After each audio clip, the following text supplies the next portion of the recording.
কিচ্ছু দিয়ে আপনি পরিবারকে খুশি করতে পারবেন না।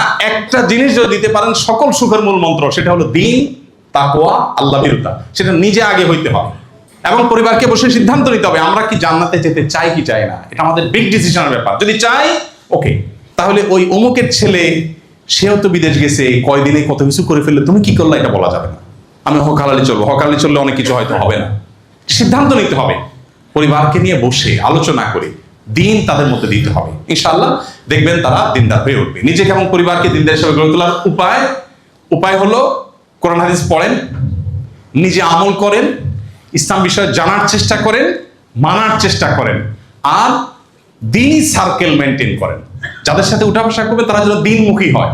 যাদের সাথে যাওয়া আসা করেন, সব টাকা পয়সা, আপনার পোলাপান যে বাসায় যায়, ওর বাপ আজকে মোবাইল নিয়ে আসছে, কালকে জামা দিয়ে আসছে, সারাদিন ভাবসাব দেখা, তো আপনার বাচ্চা এগুলো শিখবে। আপনি তাকে পরিবেশ দেন, যেখানে গেলে সে দিন শিখবে। যে ফ্যামিলিতে গেলে দেখবে বাচ্চা তাহাজ্জুদের নামাজ পড়ছে, বাচ্চা নফল রোজা রাখছে, বাচ্চা ভালো নেকামল করছে, তখন আপনার বাচ্চা তার মতো হইতে চাইবে। পরিবেশ দ্বারা মানুষ প্রভাবিত হয়।